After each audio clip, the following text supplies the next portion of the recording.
America এবং গণতন্ত্রীপন্থী যে দেশগুলো আছে তারা, তাহলে কি পরিমাণ তারা লবি তৈরি করে। আমরাও কিন্তু লবি করতে যে আমাদের অভ্যস্ত নই আমরা, তা কিন্তু নয়। আমরা যখন একটা স্থানীয় জালসা আয়োজন করি তখন স্থানীয় নেতাদের সাথে আমাদের লবিং করতে হয়। যখন আমরা স্থানীয়ভাবে মাদ্রাসা পরিচালনা করি তখন স্থানীয় নেতাদের সাথে আমাদের লবিং করতে হয়।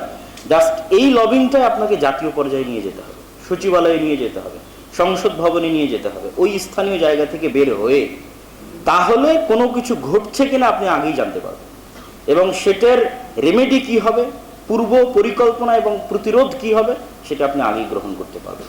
এটা গেল আমার পক্ষ থেকে প্রথমত আমাদের জন্য সংক্ষিপ্ত আত্মসমালোচনা। দ্বিতীয়ত, আমি কেন ফিলিস্তিন আর স্পেনের উদাহরণ দিয়ে শুরু করলাম, আপনারা জানেন যে আমাদের এই মাতৃভূমি এমন একটি জায়গায় অবস্থান করে, এবং আমাদেরকে একটু ইতিহাস আমাদের গুরুত্ব বুঝতে হবে, আমাদের সন্তানদের বোঝাতে হবে যে আমরা 1971 এই মানচিত্র পাইনি। যে কথাটা একদম সারমর্ম সামারি, যে 1971 আমরা মানচিত্র পাইনি, মানচিত্র পেয়েছি 47-এ। যে মানচিত্রে এখন বিজিবি গার্ড দেয়, এই মানচিত্র আমরা কখন পেয়েছি? 47-এ। এবং আমাদেরকে এটাও বুঝতে হবে যে শেরে বাংলা একে ফজলুল হক 1937-এর নির্বাচনে মুসলিম লীগের বিরুদ্ধে ছিল। তিনি আবার 1940-এর 23শে মার্চে লাহোর প্রস্তাব পাকিস্তানে মুসলিম লীগের পক্ষ অবলম্বন করেছেন, এবং 1947-এর আগে তিনি পরিপূর্ণ মুসলিম লীগের পক্ষ অবলম্বন করেছিলেন। কেন?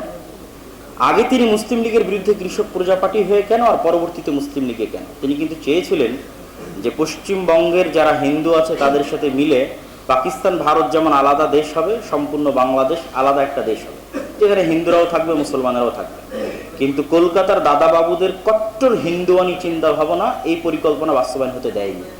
তখন শেরে বাংলা দেখেছিলেন আমার বাঙালিত্ব আগে দরকার নাই, আগে আমার পরবর্তী প্রজন্মের ইসলাম দরকার আছে, মুসলমানিত্ব দরকার আছে।